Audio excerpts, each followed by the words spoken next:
Are you the best footballer in the world right now? I think so, yes. In my mind, I'm always the best. I don't care what the people thinking, what they say. In my mind, not just this year, but always, I'm always the best. I'm always going to say that. Welcome to Level Up Talks. No matter how far away your goal is,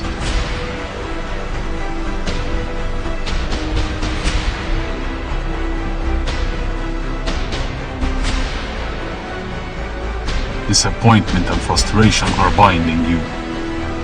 There is always hope.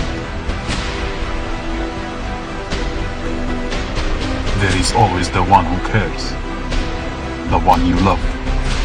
There is always a way to level up. So we're going to talk about how we're going to start a podcast.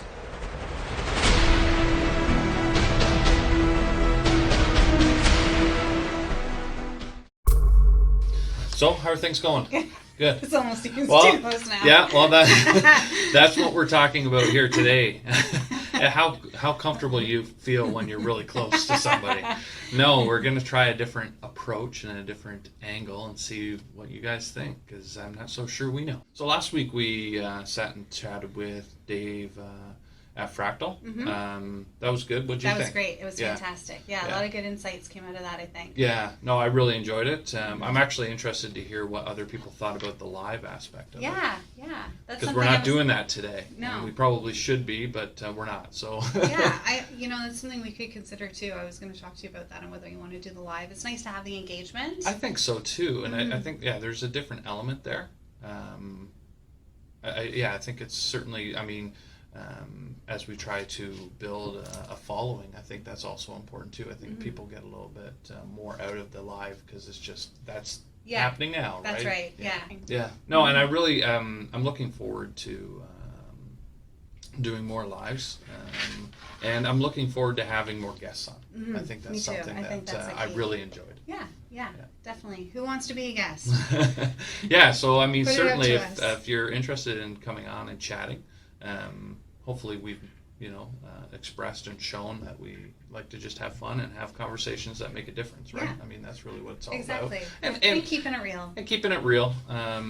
Yeah, for me, just having conversations that we might otherwise have around the campfire or whatever, just shooting the shit with some friends. That's kind of the thing that I want to do. Yeah, absolutely. What's some of the podcasts you listen to? Did you listen to the Ed Milat one I sent you? I didn't. I started reading it this morning. It's really good. But I love Ed Milat. Yeah. So there's lots of good ones out there. That's the one on Itzler, Jesse Itzler, who I'd never even heard of before. And he's fantastic. Yeah. So I definitely will go back and watch that. I did watch the video that you suggested maybe we try this. Yeah. And so I think trying to keep up. But yeah, I think that's the other thing too, as we continue doing these podcasts, is just catching our stride and figuring out where we are. Yeah, where we are, what works, what we like, what we don't like. So we're still learning. Yeah, and there's nothing wrong with that. Yeah. No, it's actually some of the most fun. Actually, I was still skeptical about doing it this way. Right now, this feels pretty good. Yeah, it does. Yeah. So I would love your feedback on that, because I think that's the only way, and that's what we're doing this for, not only for ourselves, but obviously to connect with you. Yeah, exactly. So that also, what do you want to talk about today? I don't know. I liked, I just talked about Ed Milet in that podcast on Jesse Itzler. Let's talk about that a little bit. I know you didn't listen to it, but one of the things that was really impactful that Jesse Itzler and Ed were talking about was time. And the essence of time and how important time is. There's a couple different theories on it. Einstein believes there isn't such a thing as time, that we over worry about time, that we live for eternity, so there is no such thing as time. One of the things that was really profound that Jesse Itzler talked about was that if your parents are only going to live for, say, another 5 years, and you see your parents 2 times a year, then really it's not 5. Yeah, I can do that. It's not 5 years that you have less with your parents. It's 10 times, which means that each time that he gets together with his parents, those moments become incredibly valuable. That's a different way to shift your perspective, isn't it? Yeah. So I found that was a really impactful thing that came out of it that kind of hit me right in the throat. Just because I think we take so much of the time for granted. We do, and there's certainly around parents and those that have great relationships with parents. when you start thinking about that, I mean, I think about that and have been thinking about that. My parents are certainly not old, but getting to that stage in life where that starts to enter your mind. Yeah. And it's tough to think about, of course, because, I mean, you don't want to lose those people. I depend on those people when I'm having challenges in my life, the people that I can depend on. I'm almost getting emotional right now thinking about it. But, yeah, I mean, I don't do a good enough job, speaking of which, at sharing those feelings with them, and probably more concentrated effort on, being present. Yeah, being present. And, I know when Deegan was opening up Christmas presents this year, I got a little choked up thinking, I only have so many more years where this whole magic of Santa Claus is there. Sure. And so I need to relish shield every your moment. kids' ears on this one. Yeah. Well, I didn't say anything. I just said Santa Claus ears. So, I think you have to really just take a deep breath every once in a while and just refocus and keep things I still in have an perspective. 8-year-old that sleeps in my bed. Yeah, absolutely. And, with Elias, I was ready to kick him out quite early. And he kept coming in, and I didn't give him as much patience as I do now. And that's unfortunate. Yeah. I feel That's guilty a really and bad about that. Controversial topic is It's kids sure. co-sleeping. Sure. Deegan's always And it's slept okay. with us I since we say moved do to whatever you want. That's I my agree. attitude on anything in life. I agree. And mine's shifted. Yeah. So how's So, it shifted? So before you were anti-co-sleeping? Yeah, anti-co-sleeping. I mean, I loved having him in there, but I hated having him in there. Yeah. And now I kind of let go of the hating. I mean, I'm still pushing Michaela to get out of the bedroom, privacy, etc. But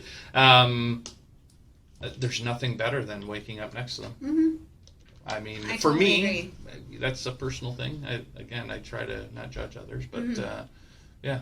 At our old house, Deegan slept in the crib in the other room, but when we moved to the new house, what happened was our master bedroom's on the main level and his bedroom's upstairs. So I was always worried if a fire broke out, I'd be on another level and I wouldn't be able to get him out. Right. So we decided to co-sleep with him for a couple of years. And now Kevin and I love it so much that I'm not going to give it up. He's only young for so long. Yeah, he's not going to be there forever. That's true. What do you guys think? Are you judging us right now? I hope can't get so. those moments back. So for me personally, I mean, it's not everybody's cup of tea, but for me personally, I love it. And given that I work long hours, long days, sometimes that's the moments that I love the most. And when I'm putting him to sleep and, waking up with him, he does I get more talking out of him in those moments than I probably do any other part Sure, of the because day. that shifts. Yeah. I mean, Yeah. I have a 16-year-old now, and Yeah. or to be 16, and that definitely has shifted compared to how he was. Yeah. And you almost forget about how they were when they were younger, which is a whole other topic and sad. But Well, time. that's time. yeah. Time. Yeah. And the other thing, I mean, what we're doing with our time outside of relationships is our experiences. What are we focused on? Really, what is it that we want to get out of life? Yeah. And that's where I've probably been spending the last 3 years, certainly the last year and a half. It's what am I doing? Why am I doing it? What am I falling into other people's expectations? Mm-hmm. Absolutely, and I think so much of that is ego, right? Learning how to check your ego. Ego shows up in so many ways. I think we've talked about this in the past. I don't know what the book is called. It's something about ego, and she's a fantastic author. I certainly like her perspectives and what she challenged my thinking on. And ego shows up not as in the braggadocious kind of way, but also fear and, thinking about how people might think about me if I shift and completely change my life. I want to live in a box or in a van down by the river. I think that's awesome if that's what you want to do, but so many people don't want to do that because of the expectations that are put on them by so many other people. Absolutely. So we're living other people's lives in a lot of ways. Absolutely. And once you check your ego, things shift massively. I know a few years ago, I'm going to say it was probably 5 years ago, I started really focusing on it. If it doesn't make me happy, I'm not going to do it. And I feel like I spent so much of my youth doing things that I didn't want to do because I felt like I had to. Right. Going to certain parties or going out to dinners or hanging out with certain people because I have to. And I think, no, once again, time. Time is too precious. Time and ego. People don't think about that as ego. Yeah. That is ego. But it is ego. Yeah. It's worrying about other people, right? Worrying about other people's, and even your own opinion based, on other people's opinion. So I think it's really important to be focused on time and focused on letting go of your ego so that you can live a good life. I look at it like every day, you know, if I was on my deathbed tomorrow, would I have any regrets? Yeah. And I can honestly say up to this point, I have no regrets. Yeah. You know, I made a lot of mistakes. I learned from those mistakes, but I really truly lead an authentic life now where I do what I want when I want. I want to talk about that. I want to ask everybody what they think their perfect life is. You always say that you don't have any regrets, right? And I do have regrets. And I don't look at them as bad things. I look at them as positive things. Things I wouldn't want to do it again, but I would also learn from. Yeah. So do you call that a regret then? I don't know. That's what I wanted to talk about. Like, I wanted to challenge you because I don't also want to have people, because I think at the end we agree. Yeah. I agree. Right? But I don't want to have people think that if they feel regret, like that's a bad thing. I just would want to know how they feel about that regret, what they learn from it, those types of things. Yeah, this is great. I love where you're going with it, because I think it's not that I haven't done things that I wish I could change, because there, you know, in that essence of regret, there are things I wish I could have done differently. Sure. However, I flipped it now, and instead of looking at like something I regret, I look at it like something I learned from. Yeah, and that's point. exactly. Yeah. I do the same thing. There's some shitty things that happen to us in life, either done, you know, I don't want to say to us, but bias, but we can learn something from that. Absolutely. We don't have to live there. We can move on and take what we've learned from it, and quite frankly, regardless of if it was done by you or to you, there's something to be learned. Absolutely. And I think that's where you take the power back. Yeah, I totally agree. That is where you take the power back. Yeah.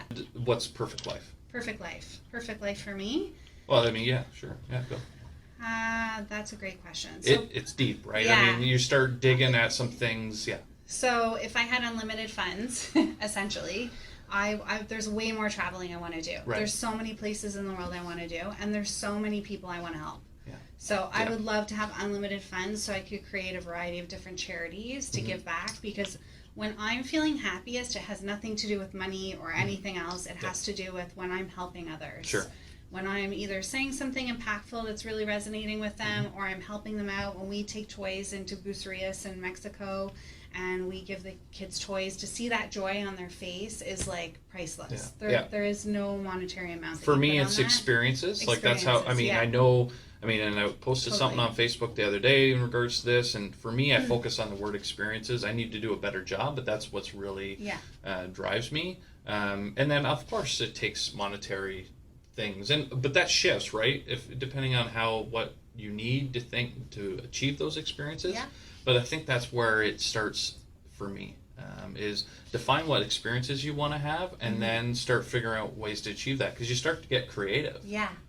Right? Like, okay, well, maybe I don't need this second car, because this experience is what I want, but that experience doesn't require the second car. You know, and I think you can start to take steps, and the only way that you get somewhere is to dream and to start looking at things. In that Ed Milet podcast, he talked about experiences too, and how important they were on a variety of different levels, because when we live the rat race, we don't really have any memory of the monotonous day-to-day. Our memories come from the specific individual things that we've done, those experiences. And not only do you have better memories, and so he's really focused now on creating more experiences for his kids so that they have more memories together. And not only that, he says there's an element of like creativity that you get from enjoying, like from having a different experience. Perspectives, Perspective and creativity. New challenges and new too. Challenges, and you're just seeing things in a new light, which force you to look at your own life in a new light. And so I think, you know, I've never heard of like having experiences in order to create creativity. So I thought that was an interesting concept too. Yeah, it's true. And I can speak specifically to that, even starting like some of my journeys with my weight, or just starting my daily steps thing, and just trying to be introspective, is by doing those types of things, you start looking at things differently. Like, I connected the dots of how important my physical health is to my mental health, and I always prided myself on my mental health. And I thought, well, I'm not as healthy as I thought I was. You know, there's room to grow here. But that was as a result of challenging myself on my physical health. And I think that, you know, anytime that we can go through those challenges, it does give us a new lens to look through, and perspective is so very important on making adjustments and probably living your happiest life. I really do think so. Yeah, absolutely. I posted a quote the other day that really resonated too, and it was, all about, she went to her friend's house, and I don't know if you saw it, but there was a note on the wall that says, I get to. And she asked her friend, like, why do you have this note posted on the wall, like, I get to? And so her friend had extensive, like, cancer, really bad cancer, and extensive, really bad treatment, and it was a really awful experience. And her friend had explained to her that she used to always say, I have to go to work, I have to go for a walk, I have to make breakfast, I have to do laundry. And now she switched it to, I get to.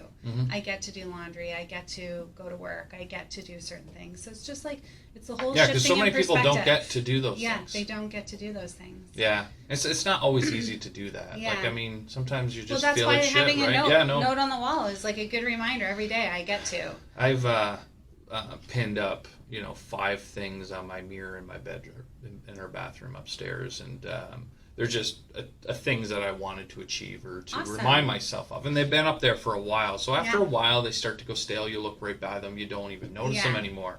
But the other day, I noticed them, and one of them says, what you're grateful for right now and why. That's the last one. Maybe it should be the first one, but I like leaving thinking about that aspect of it. Because the other ones, some of them are monetary or some of them are relationship. I tried to break it down, like monetary, relationship, different areas of your well-being. That was kind of the idea. But that list and that question is so important to me. Yeah. What you're grateful for. Because, I mean, I get to is a gratitude kind of thing. I do this all the time with Deegan. I think it's so important to teach your kids. Like, I'm always saying to them, like, we live such a lucky life. Like, right. you are so lucky. Like, you don't complain to me about something small. I'm like, that's a total first world problem. Like, be grateful that you have an iPad, that you get to travel, that you're healthy, that, and I was listening to another, podcast of some sort the other day, and they were really focused heavily on I just drew a blank. I hate that. Oh, it's the worst feeling. You get going when I'm in that moment, I'm going, it's like a train wreck. I can see I'm coming to the blank. It's like, son of a bitch. Where did it go? Yeah, where'd it go? It'll come back. Yeah, but it's important to teach the value to your kids about being grateful and having a lucky life, and I think our kids take so much for granted. But every generation has probably done that, right? And I don't know. We're a people that kind of wants more, right? And I think the last time we were talking about wanting different, like wanting more, because I don't think that there's anything wrong with wanting and desiring. I think you got to put yourself in check and ask yourself why. Yeah. Like, what is it? What do you? Yeah. Go ahead. Yeah. No. That the podcast was talking about, you should teach your kids not to want more money, but to want more happiness. Because they don't always correlate. Yeah. Although money does, create a lot of freedom and does give you the ability to create a lot of experiences, which will bring happiness. But there's a lot of people that don't have anything and, are still happy. So when we first started these conversations, one of the desires to do this and having those types of conversations, or these types of conversations, was about sitting around the table with my parents and their friends. And I remember being a kid, probably Michaela's age, so 8 or so, maybe a little older. Sometimes hard, the reference and the time when you start thinking back. But, that was always the question. David, certainly at that time, was asking, my parents, what's life all about, really, right? And he finally get around to me, and that's my answer was happiness. And he was kind of struck by it at the time, and I remember him saying, well, why is that, right? And I think if you have happiness, really, I mean, you've checked a lot of the other boxes, right? And I think it does come down to gratitude now, getting older. Yeah, definitely. Is, being grateful. And I mean, happiness, does it mean you're perfectly healthy? I don't think so. Yeah, no. I mean, is it great when you are? Absolutely. Well, I mean, health is first and foremost, though. If you don't have your health, you have nothing. I'm not saying that, but there's lots of people that, compared to me, are not as healthy, and they're just as happy or happier. Correct, yeah. And so... Or vice versa. So I'm starting to question those things, right? Yeah. It's like, well, what really is important, right? And I've talked about this with you and maybe others, is that, we talk about money and those types of things. And, there's some people in different parts of this world that if you just had like a happy meter, they're just as happy as you, and they make 1/100th of the income, and they're not living that lucky life as we define it. it's all perspective and what they, but it's not about those. It comes back to experiences, probably the love that they have around them, all kinds of different things like that. Well, and how much is it that they don't know any better? Well, sure. Yeah, I mean, like 70% for sure. of the world, Geez, they we're say, living that life too, right? live on less than $10 a day.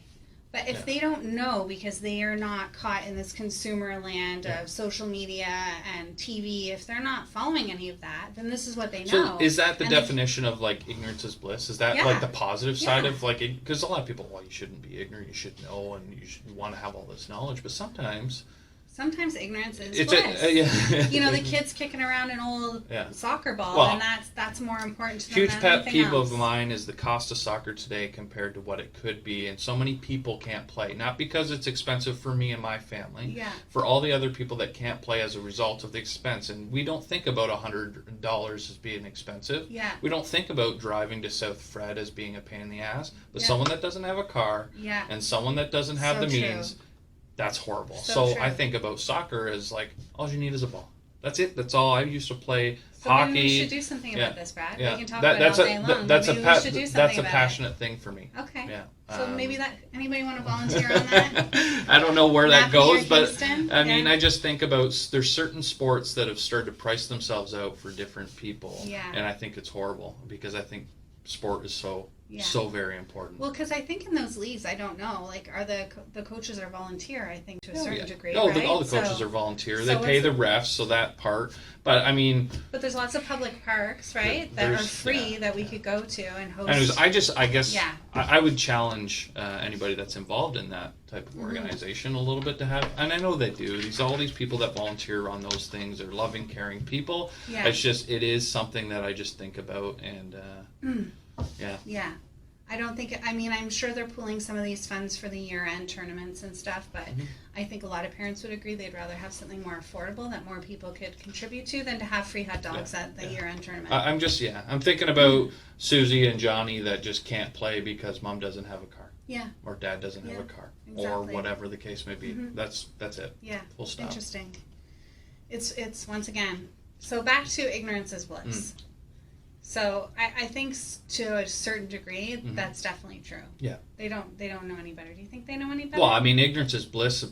I haven't watched CNN for the last couple of years, like every once in a while, because I need CNN, like Alcoholics Anonymous or something like that, because it can be bad, right? Oh, yeah. And so ignorance is bliss in that regard. So I think it's true in every context, right? I cut out news a long time ago because I spend so much time in my day and like elevating my energy, working out, meditating, and getting myself into a good mindset to have it all blown out of me in 5 seconds watching the news. Right. So I just don't even go down that lane anymore. It's just, there's a huge argument on whether you need to be, you might need to be informed, but you don't need to be inundated, as what's his name says in The Secret, right? It's really important that anything you need to know, you're going to hear through other people. And if you love it, I just challenge you to try not doing it for 30 days. Yeah. And because if you love it and it doesn't make a difference, keep doing it. Whatever. That's it's consciousness. Once again, we talk about this all the time. It's a state of consciousness. Well, I think people do it out of habit. Some people, though, and this is probably me, is I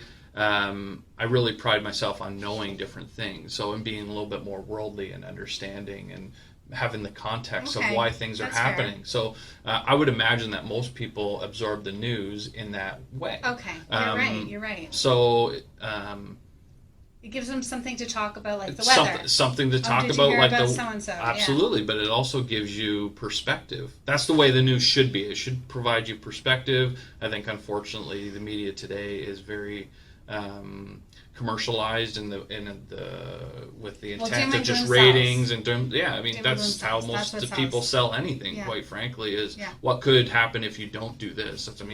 The sales pressure often is and that's no different in media. Yeah, definitely. Yeah. But for me personally, I don't like how it just brings down my energy. There needs to be a new news outlet that doesn't take that perspective. A positive one. There's nothing wrong with understanding the context of the world, but we could put it in context, quite frankly, because sometimes it's not. It's just one side. Yeah. But they should have a whole news channel. Sure. A positive news channel, because there are a lot of positive stories happening. Hundreds. Yeah. Millions. Thousands. Millions. Of stories happening. I posted a really cute one the other day, and it just really, it was really cute.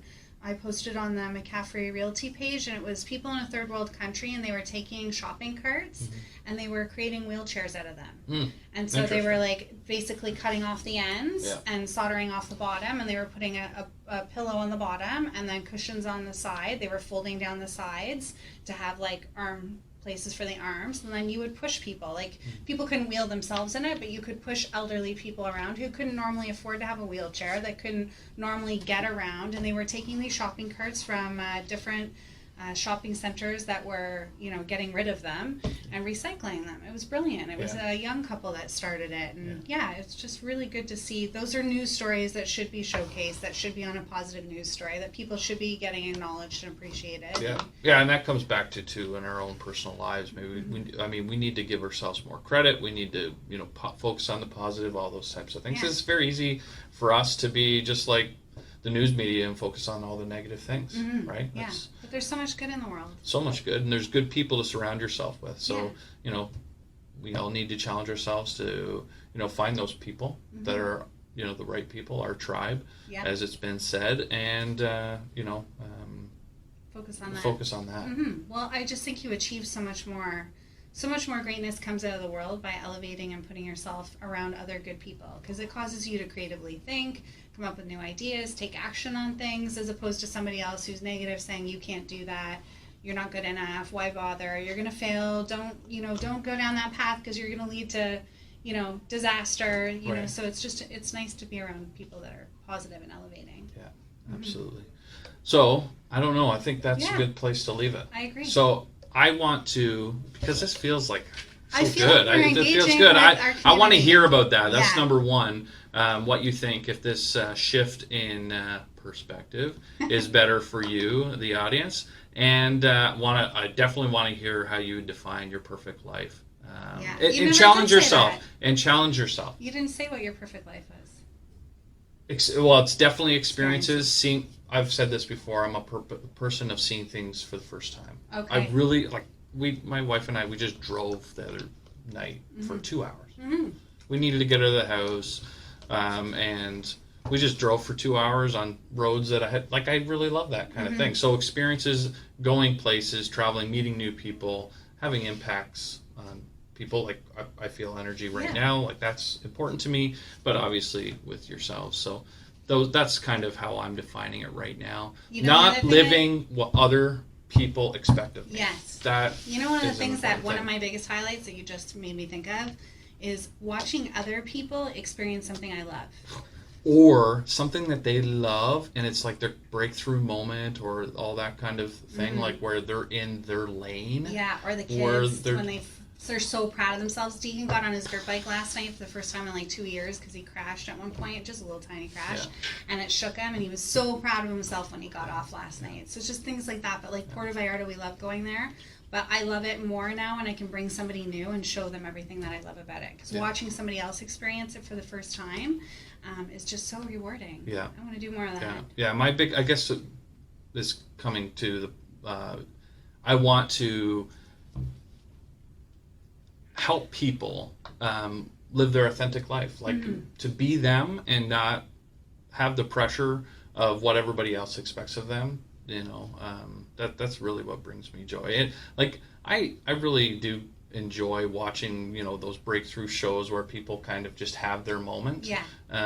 Because that's kind of authentically their greatest asset. All those types of things, and I just feel like we all deserve that. Yeah. We all deserve to feel valued and be of value, and that's. Life is that's what it's about for me. It really is about experiences, regardless of where you are.